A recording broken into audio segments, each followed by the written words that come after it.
기도함으로 1월 30일 목요일 새벽 기도 인도 받겠습니다. 하나님 감사합니다. 설 연휴가 마지막 날입니다. 가정과 가문에 하나님 나라 임하는 축복 허락하시고 기도 가운데 또 전도 현장 가운데 우리를 사용하시고 인도하여 주옵소서. 예수 그리스도 이름으로 기도드립니다. 아멘. 오늘은 누가복음 16장, 17장, 18장 우리 같이 한번 읽어보겠습니다. 누가복음 16장 우리 1절에서 이 13절까지죠. 옳지 않는 정직이 불의를 행한 정직이 그 비유를 통해서 복음을 위해 경제를 사용하라 라는 메시지를 던져주고 계십니다. 자, 읽어보겠습니다. 또한 제자들에게 이르시되 어떤 부자에게 청지기가 있는데 그가 주인의 소유를 낭비한다는 말이 그 주인에게 들린지라. 자, 청지기가 있고 주인이 있습니다. 그리스도께서 주인이시고 우리는 그리스도께서 복음을 전하도록 우리를 대사로 청지기로 부르셨습니다. 청지기는 주인의 일을 주인처럼 하죠. 그러나 주인은 아닙니다. 그러나 주인의 역할을 할 수 있는 주인 대신의 역할을 하는 사람입니다. 주인이 그를 불러 이르되 내가 내게 대하여 들은 이 말이 어찌 됨이냐. 내가 보던 일을 세마라. 청지기가 직무를 계속하지 못하리라 하니 청지기가 불의를 행하니까 주인이 그걸 보고 이 청지기를 이제 잘라야겠다 이렇게 생각하고 얘기를 한 거죠. 청지기가 속으로 이르되 주인이 내 직분을 빼앗으니 내가 무엇을 할까. 땅을 파자니 힘이 없고 빌어먹자니 부끄럽구나. 청지기를 이제 그만두면 할 일이 없다는 거죠. 내가 할 일을 알았도다 이렇게 하면 직분을 빼앗긴 후에 사람들이 나를 자기 집으로 영접하리라 하고 주인에게 빚진 자를 일일이 불러다가 먼저 온 자에게 이르되 내가 내 주인에게 얼마나 빚졌느냐. 자, 주인에게 빚진 자를 이제 일일이 불렀어요. 말하되 기름 100마리니이다. 약 2,500 데나리온 정도가 된다는 그 정도의 양입니다. 한 사람 일당이 1데나리온이니까 2,500 데나리온, 7, 8년 정도 되는 연봉이라고 보면 되겠죠. 이르되 여기 내 증서를 가지고 빨리 앉아 50이라 쓰라 하고. 자, 이렇게 주인이 이 빚진 자의 그 증서를 마음대로 바꿀 수 있는 건 불가능하죠. 주인이 알고 있다면은. 그 말은 청지기와 이 빚을 진 자와 따로 계약을 맺었다는 겁니다. 그러니까 이 주인 몰래 맺은 거죠. 그래서 주인에게 피해를 끼치지 않는 선에서 동시에 또 이 빌린 사람에게는 빚을 탕감하는 것처럼 보이면서 이렇게 다시 이제 계약서를 쓴 겁니다.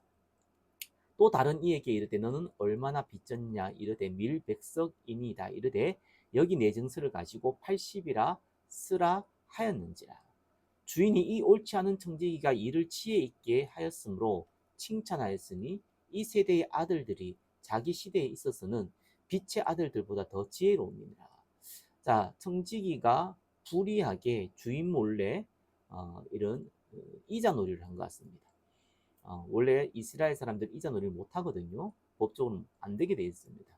그러나 그 당시에 이자놀이를 실제로 다 행하고 있었기 때문에 주인 몰래 행하였고, 또 이렇게 들키니까 오히려 이제는 선심을 쓰듯이 주인에게는 피해를 끼치지 않고 또 주인의 물건을 빌린 사람에게는 선심을 쓰듯이 이렇게 함으로 자기가 일을 그만두게 되더라도 자기를 통해서 자기가 선심을 쓴 사람들에게 혜택을 받을 걸 기대하고 이렇게 행했죠.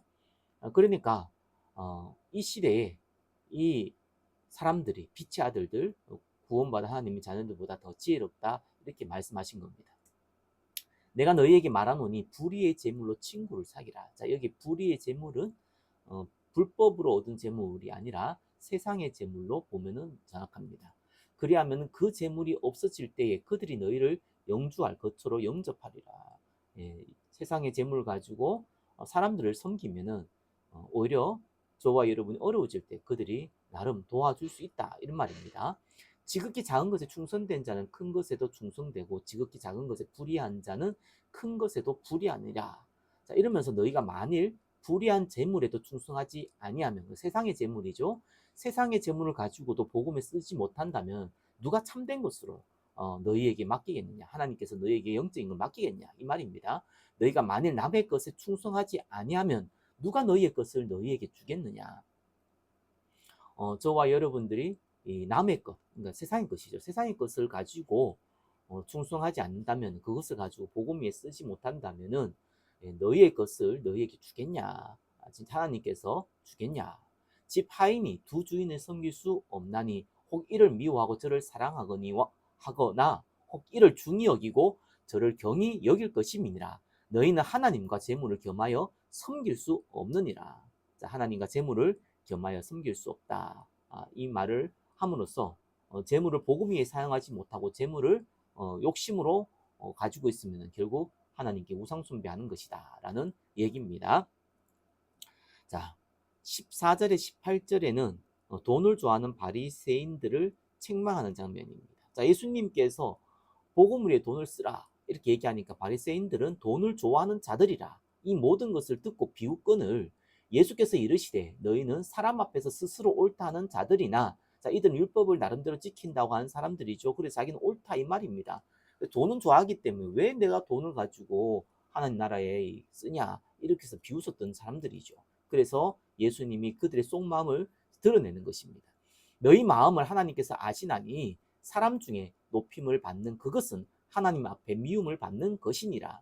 자, 사람들 앞에 나름대로 하나님께서 주신 율법을 자기는 잘 지킨다 이렇게 해서 높임을 받는 것을 받음을 말미암아 실제로 하나님 원하는 것을 하지 않기 때문에 하나님 앞에 미움을 받는 것이니라 라고 얘기하고 있습니다. 율법과 선지자는 요한의 때까지요. 그 후로부터는 하나님 나라의 복음이 전파되어 사람마다 그리로 침입하느니라. 자, 너희들 율법 지키느냐? 자, 이거는 요한의 때까지다. 이제부터는 본격적으로 하나님 나라의 복음이 전파된다. 그러나 율법의 한획이 떨어짐보다 천지가 없으심이 쉬우리라. 내가 율법을 없애려고 온 건 아니다. 이 율법을 완전히 지킬 것이다. 그리스도가 오실 그리스도에 대한 내용, 그죠? 구약 내용이죠. 그 내용을 다 한 획도 떨어지지 없이 다 지켜진다 이 말입니다. 그래서 내가 율법을 폐하려 온 것이 아니다. 너희들은 율법을 지키려고 하지만 사실은 하나님 원하는 거 지키지 않고 있다. 그리고 실제로 이 율법을 지키는 걸 가지고 폼 잡는 거는 요한의 때까지다. 이제는 본격적으로 복음이 증거된다. 그 말입니다. 자, 이러면서 무릇 자기 아내를 버리고 다른데 장가가는 자도 간음함이요. 무릇 버림받은 여자에게 장가 드는 자도 간음함이니라. 자, 이렇게 갑자기 장가, 뭐 간음 이런 얘기를 갑자기 나옵니다. 무슨 말이냐 하니까 이 바리새인 너희들이 실제 율법을 알고 있느냐? 너희들이 잘못 알고 있다. 율법도 제대로 못하고 모르고 있고 하나님 나라 증거하지도 않고 또 복음 위에 경제도 쓰지 않고 있다. 이렇게 책망하는 장면이죠. 자, 19절에 31절까지는 부자와 거지 비유를 통해서 물질적으로 풍요하게 살다가 지옥 가는 것보다 차라리 가난하게 사서 천국 가는 게 낫다 이 말입니다. 한 부자가 있어 자색옷과 고운 베옷을 입고 날마다 호화롭게 즐기더라. 그런데 나사로라 하는 이름하는 한 거지가 헌데투성이로 그의 대문 앞에 버려진 채 그 부자의 상에서 떨어지는 것으로 배불리려 하매 심지어 개들이 와서 그 헌데를 핥더라. 이에 그 거지가 죽어 천사들에게 받들려 아브라함의 품에 들어가고 부자도 죽어 장사되매 그가 음부에서 고통 중에 눈을 들어 멀리 아브라함과 그의 품에 있는 나사로를 보고 불러 이르되 아버지 아브라함이여 나를 긍휼히 여기사 나사로를 보내어 그 손가락 끝에 물을 찍어 내 혀를 서늘하게 하소서. 내가 이 불꽃 가운데서 괴로워하나이다. 지옥에서 고통받고 있는 모습을 이렇게 비유로 표현하고 계신 장면입니다. 아브라함이 이르되 예 너는 살았을 때에 좋은 것을 받았고 나사로는 고난을 받았으니 이것을 기억하라. 이제는 그는 여기서 위로를 받고 너는 괴로움을 받느니라. 자, 부자라서 지옥 가고 가난해서 천국 갔다 그 말이 아니죠. 부자지만 복음 받지 않으면 지옥 갔고 가난하지만 하지만 복음 받으면 천국 간다 이 말입니다. 그뿐 아니라 너희와 우리 사이에 큰 구렁텅이가 놓여 있어. 여기서 너희에게 건너가고자 하되 갈 수 없고 거기서 우리에게 건너올 수도 없게 하였느니라. 천국과 한번 천국 지옥 가면 바꿀 수 없다는 얘기입니다. 이르되 그러면 아버지여 구하노니 나사로를 내 아버지의 집에 보내소서. 내 형제 다섯이 있으니 그들에게 증언하게 하여 그들로 이 고통받는 곳에 오지 않게 하소서. 나사로를 보내가지고 내 형제들은 구원받도록 도와달라라는 얘기입니다. 아브라함이 이르되 그들에게 모세와 선지자들이 있으니 그들에게 들을지니라. 이르되 그렇지 아니하니이다. 아버지 아브라함이여 만일 죽은 자에게서 그들에게 가는 자가 있으면 회개하리이다. 지금 있는 선지자의 말은 안 듣지만 죽은 자가 다시 살아나서 얘기하면 듣지 않겠냐라는 내용입니다. 이르되 모세와 선지자들에게 듣지 아니하면 비록 죽은 자 가운데서 살아나는 자가 있을지라도 그 남을 받지 아니하리라 하였다 하시니라. 자, 죽었다 살아나도 그걸 통해서 복음 받지는 않는다라는 얘기입니다. 17장 1절에서 2절까지는 실족게 하지 않도록 주의하라라는 내용입니다. 예수께서 제자들에게 이르시되 실족하게 하는 것이 없을 수는 없으나 그렇게 하는 자에게는 하로다. 다른 사람은 낙심케 하는 거죠. 그가 이 작은 자 중에 하나를 실족하게 할진대 차라리 연자 맷돌이 그 목에 매여 바다에 던져지는 것이 나으니라. 자, 이렇게 한 사람을 실족하는 것이 그만큼 위험하니까 조심해라 그 말입니다. 너희는 스스로 조심하라. 만일 내 형제가 죄를 범하거든 경고하고 회개하든 하거든 용서하라. 용서에 대한 내용입니다. 만일 하루에 7번이라도 내게 죄를 짓고 7번 내게 돌아와 내가 회개하노라 하거든 너는 용서하라 하시드나. 자, 죄를 회개하면 용서하라 그 말입니다. 자, 5절에 10절까지는 어떻게 하면 믿음을 키울 수 있냐, 더할 수 있냐라는 질문에 대한 예수님의 대답입니다. 자, 사도들이 주께 여짜오되 우리에게 믿음을 더하소서. 자, 믿음이 없음을 예수님께 말씀하면서 얘기하면서 우리에게 정말 믿음이 컸으면 좋겠습니다. 어떻게 하면 믿음이 커지겠습니까? 라는 질문이죠. 주께서 이르시되 너희에게 겨자씨 하나일 만한 믿음이 있었더라면은 이 겨자씨 눈에 보이지 않는 이 겨자씨죠. 이 작은 믿음이 있으면은 이 뿅나무라 더러 뿌리가 뽑혀 바다에 심기어라 하였을 것이요. 그것이 너희에게 순종하였으리라. 여기 뿅나무가 나오죠.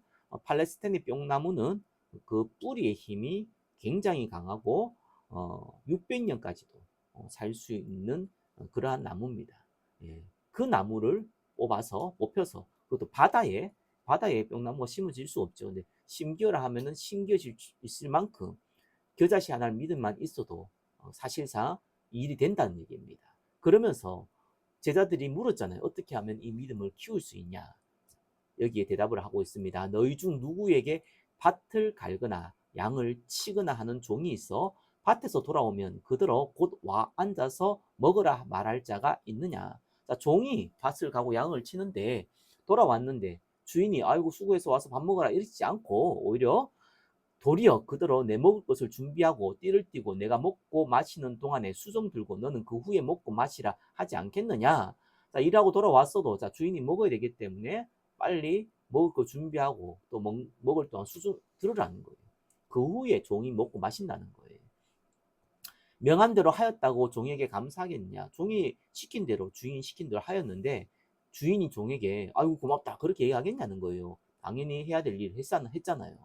이와 같이 너희도 명령받은 것을 다 행한 후에 이르기를 우리는 무익한 종이라 우리가 하여야 할 일을 한 것뿐이라 할지니라. 저와 여러분이 그리스도께서 주신 지상명령 전도와 성도에 순종하고 거기에서 내가 이렇게 했기 때문에 참 하나님 내가 할 일 다 했습니다 이런 게 아니라 이렇게 행하여도 우리는 무익한 종입니다 라고 고백한 만큼 하나님 옆에 겸손히 순종하라는 거예요. 이것이 저와 여러분이 진짜 믿음과 믿음의 능력이 나타나는 방법이라는 겁니다. 자, 11절부터 19절까지는 나병 환자를 치유하고 또 그 치유를 통해서 병 고침이 중요하지 않고 복음 받는 게 중요하다. 이 설명을 하고 있습니다. 예수께서 예루살렘으로 가실 때 사마리아와 갈릴리 사이로 지나가시다가 한 마을에 들어가시니 나병 환자, 문둥병 환자라고 하죠. 10명이 예수를 만나 멀리 서서 소리를 높여 이르되 예수 선생님이여 우리를 불쌍히 여기소서 하거늘. 자, 예수님께서 이들을 치유할 것을 이들은 사실 믿고 있었습니다. 예수님이 손대면 치유한다는 소문들이 곳곳에 퍼졌기 때문에 이들도 당연히 예수님이 우리를 불쌍히 여기시고 우리를 도와주시면 치유할 수 있다라는 믿음을 가지고 얘기한 것이죠.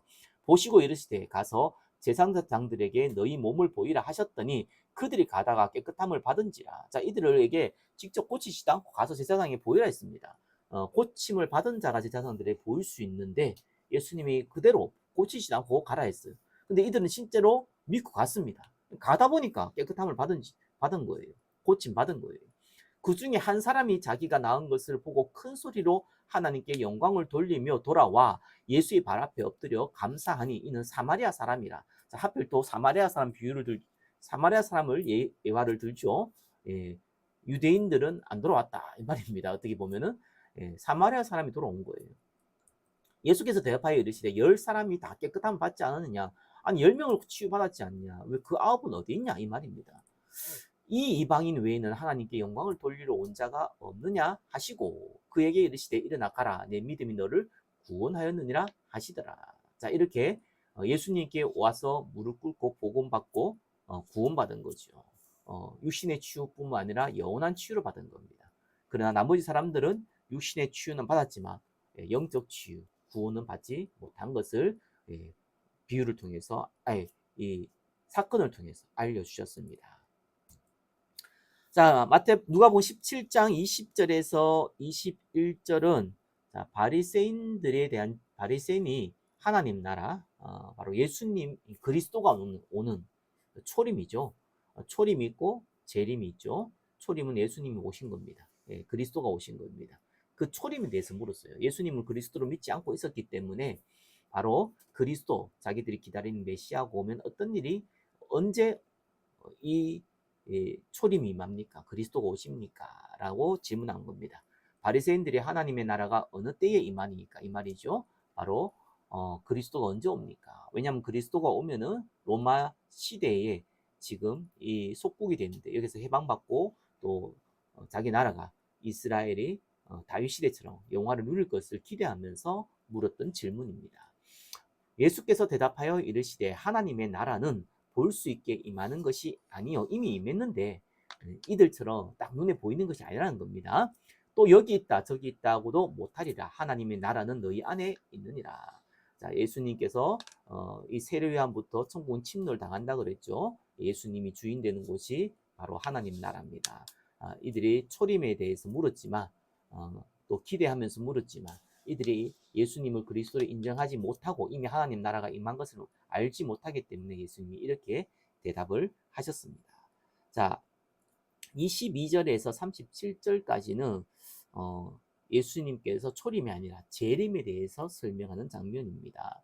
또 제자들에게 이르시되, 자, 제자들에게 이르시되 있는데 마태복음 24장 3절에 보면은 우리에게 이르소서 어느 때에 이런 일이 있겠사오며 이렇게 재림에 대해서 예수님께 질문한 장면이 나옵니다. 자, 누가복음 17장은 그걸 삭제했습니다.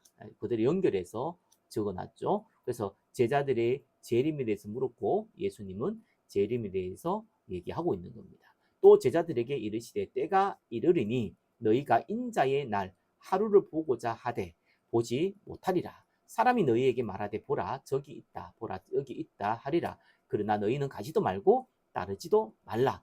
번개가 하늘 아래 이쪽에서 번쩍이어 하늘 아래 저쪽까지 비침같이 인자도 자기 날에 그러하리라. 그러나 그가 먼저 많은 고난을 받으며 이 세대에게 버림받아야 할지니라. 노아의 때에 된 것 같이 인자의 때에도 그러하리라. 노아가 방주에 들어가는 날까지 사람들이 먹고 마시고 장가 들고 시집 가더니 홍수가 나서 그들을 다 멸망시켰으며, 자, 이 노아 홍수 시대 그 시간표를 사람들이 전혀 인지하지도 못하고 먹고 마시다가 이런 일을 당했듯이 예수님이 재림에도 그렇게 온다는 거예요. 전혀 뜻밖의 시간표에 온다는 겁니다. 또 롯의 때와 같으리니 사람들이 먹고 마시고 사고 팔고 심고 집을 짓더니 롯의 때 소돔과 고모라죠. 그 멸망받을 때 사람들은 모르고 이렇게 열심히 살다가 어느 날 멸망이 오듯이 예수님의 재림도 그때 온다는 겁니다. 롬이 소돔에서 나가던 날에 하늘로부터 불과 유황이 비오듯 하여 그들을 멸망시켰느니라. 인자가 나타난 날에도 이러하리라. 그날에 만일 사람이 지붕 위에 있고 그의 세간이 그 집 안에 있으면 그것을 가지러 내려가지 말 것이요 밭에 있는 자도 그와 같이 뒤로 돌이키지 말 것이니라. 롯의 철을 기억하라. 자, 롯이 뒤를 돌아보면서 소금 기둥이 되죠. 과거에 미련을 두고 하나님 나라를 바라보지 못하고 과거에 붙잡히면 이렇게 된다는 얘기입니다. 무릇 자기 목숨을 보존하고자 하는 자는 잃을 것이요 잃는 자는 살리라. 자, 하나님 나라를 위하여서 목숨을 버리는 자는 오히려 얻는다는 얘기입니다. 내가 너희에게 이르노니 그 밤에 둘이 한 자리에 누워 있음에 하나는 데려감을 얻고 하나는 버려둠을 당할 것이요. 자, 한 사람 천국 가고 하나는 지옥 가는 그 재림의 날입니다. 두 여자가 함께 맷돌을 갈고 있음에 하나는 데려감을 얻고 하나는 버려둠을 당할 것이니라. 그들이 대답하여 이르되 주여 어디 오니까? 자, 예수님의 재림이 언제 옵니까? 라는 질문을 해서 예수님이 대답했는데 지금 마지막에는 뭐라고 했습니까? 주여 어디 오니까? 이제 장소를 묻고 있죠. 그럼 예수님 재림이 어디에서 옵니까? 이런 질문입니다. 이때 예수님께서 죽음이 있는 곳에는 독수리가 모이니라 하시니라. 사실 그때 장소 알지 못한다고 얘기했음에도 불구하고 이런 질문을 했죠. 그래서 예수님이 뭐라고 했습니까? 죽음 있는 곳, 시체를 얘기합니다. 시체가 있는 곳에 독수리가 모이듯이 하나님 나라 재림이 임할 때에 하나님께서 이 언약의 사람들에게 알려주실 것이다. 독수리가 모이듯이 알 수 있듯이 시체가 있는 곳에 독수리가 모이면 시체가 있구나 이렇게 알게 되듯이 이 예수님이 재림이 올 때는 많은 믿음의 사람들이 알게 될 것이다. 이렇게 설명하고 있습니다. 누가복음 18장 1절에서 8절까지는 과부와 재판장의 비유를 통해서 낙심하지 말아야 된다. 기도할 때 낙심하지 말고 믿고 기다려라. 그 말씀을 설명하고 있습니다. 예수께서 그들에게 항상 기도하고 낙심하지 말아야 할 것을 비유로 말씀하여 이르시되 어떤 도시에 하나님을 두려워하지 않고 사람을 무시하는 한 재판장이 있는데 그 도시에 한 과부가 있어 자주 그에게 가서 내 원수에 대한 나의 원한을 풀어주소서 하되 그가 얼마 동안 듣지 아니하다가 후에 속으로 생각하되 내가 하나님을 두려워하지 않고 사람을 무시하나 이 과부가 나를 번거롭게 하니 내가 그 원한을 풀어주리라. 그렇지 않으면 늘 와서 나를 괴롭게 하리라 하였느니라. 자, 과부가 억울한 재판에 대해서 해결해 달라고 억울한 사정을 얘기하는데 재판관이 무시할 수 있지만 그럼 자꾸 찾아와서 괴롭게 하기 때문에 그것 때문이라도 내가 해결해 주겠다 이 말입니다. 주께서 또 이르시되 불의한 재판장이 말한 것을 들으라. 하물며 하나님께서 그 밤낮 부르짖는 택하신 자들의 원한을 풀어주지 아니하시겠느냐. 자, 하나님께서 저와 여러분의 기도를 듣지 않겠냐는 겁니다. 그들에게 오래 참으시겠느냐. 내가 너희에게 이르노니 속히 그 원한을 풀어주리라. 그러나 인자가 올 때에 세상에서 믿음을 보겠느냐 하시니라. 하나님께서 여러분 정말 기도하고 기다리고 있으면 응답할 건데 정말 사람들이 기다리는 사람이 있겠느냐 이러면서 설명하고 있는 장면이죠. 자, 9절에서 14절까지는 자, 바리새인과 또 세리에 이렇게 기도하는 모습을 비유를 통해서 누가 진짜 의인인가라는 것을 설명하고 있는 장면입니다. 또 자기를 어렵다고 믿고 다른 사람을 멸시하는 자들에게 이 비유로 말씀하시되 두 사람이 기도하러 성전에 올라가니 하나는 바리새인이요. 자, 그 시대 믿음이 좋다. 또 지도자다. 이런 사람이라고 하는 이 바리새인이요. 하나는 세리라. 자, 나라 팔아먹은 사람들, 돈밖에 모르는 사람들, 이렇게 창녀와 같이 요거도 먹는 사람을 딱 두 사람을 대비하면서 설명합니다. 바리새인은 서서 따로 기도하여 이르되 하나님이여 나는 다른 사람들 곧 토색, 불의, 간음을 하는 자들과 같지 아니하고 이 세리와도 같지 아니함을 감사하나이다. 나는 의로운 자이기 때문에 감사합니다. 이렇게 얘기하죠. 나는 일회에 2번씩이나 금식하고 또 소득의 11조를 드리나이다 하고 세리는 멀리 서서 감히 눈을 들어 하늘을 쳐다보지도 못하고 다만 가슴을 치며 이르되 하나님이여 불쌍히 여기소서 나는 죄인이로소이다 하였느니라. 내가 너희에게 이르노니 이에 저 바리새인이 아니고 이 사람이 어렵다 하심을 받고 그의 집에서 내려갔느니라. 무릇 자기를 높이는 자는 낮아지고 자기를 낮추는 자는 높아지리라 하시니라. 자, 이 바리새인들이 죄인임에도 불구하고 교만한 모습을 예수님이 책망하는 장면입니다.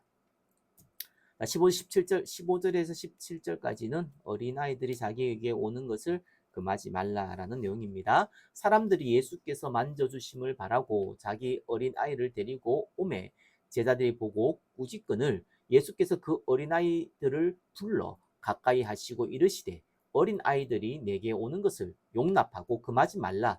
하나님의 나라가 이런 자의 것이니라. 자, 항상 여기 어린아이 비유가 많이 나오죠. 어린아이는 말씀 그대로 듣고 믿는 자들을 의미합니다. 내가 진실로 너희에게 이르노니 누구든지 하나님의 나라를 어린아이와 같이 받아들이지 않는 자는 결단코 거기 들어가지 못하리라 하시니라. 어떤 관리가 물어 이르되 선한 선생님이여 내가 무엇을 하여야 영생을 얻으리까? 자, 18절부터는 30절까지는 부자 관리, 마태복음에는 부자 청년 나오죠.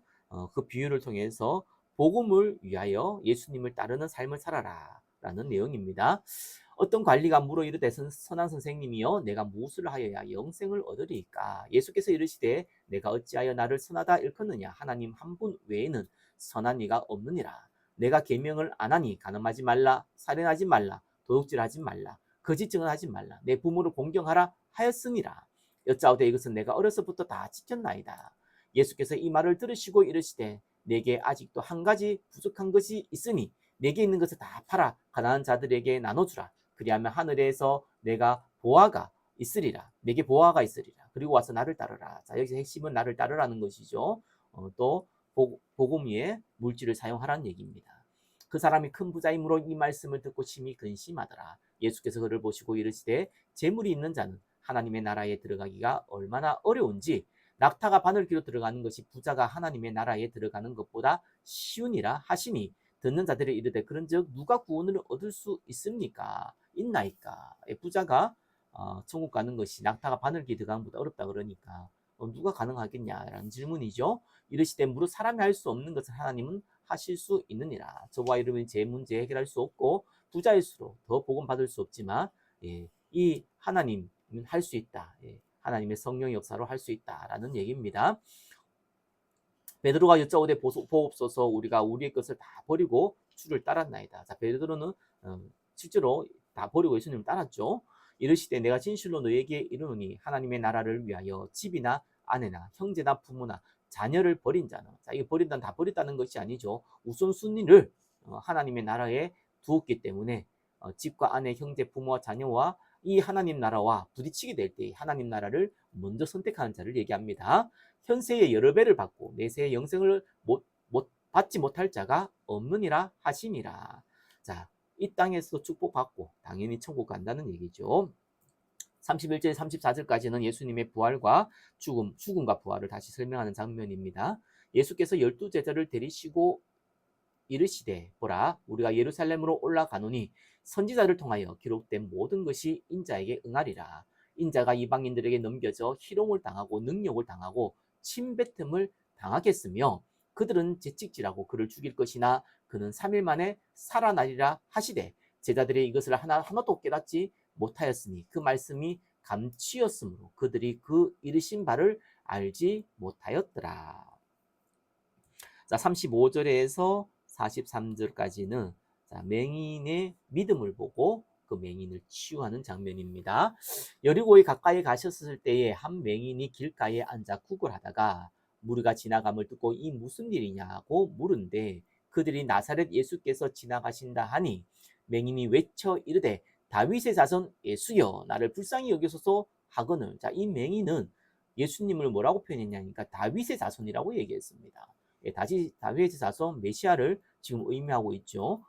이 맹인이 유대인인지 어떤 사람인지는 나와 있지 않지만 분명한 것은 이 메시아가 올 것을 알고 지금 예수가 메시아인 것을 믿고 얘기한 겁니다. 앞서가는 자들이 그를 꾸짖어 잠잠하라 하되 맹인, 뭐 문둥병, 뭐 장애인 사람들 사실 그들은 사회적 약자이면서 동시에 무시받는 사람들입니다. 그래서 그를 꾸짖었다라고 나옵니다. 그가 더욱 크게 소리질러 다윗의 자손이여 나를 불쌍히 여기소서 하는지라. 예수께서 머물러 서서 명하여 데려오라 하셨더니 그가 가까이 오매 물어 이르시되 내게 무엇을 하여 주기를 원하느냐 이르시되 주여 보기를 원하나이다. 예수께서 그에게 이르시되 보라 내 믿음이 너를 구원하였느니라 하시매 곧 보게 되어 하나님께 영광을 돌리며 예수를 따르니 백성이 다 이를 보고 하나님을 찬양하니라. 자, 중요한 건 마지막이 뭡니까? 예, 하나님께 영광 돌리고 예수를 따랐다라고 나와 있습니다.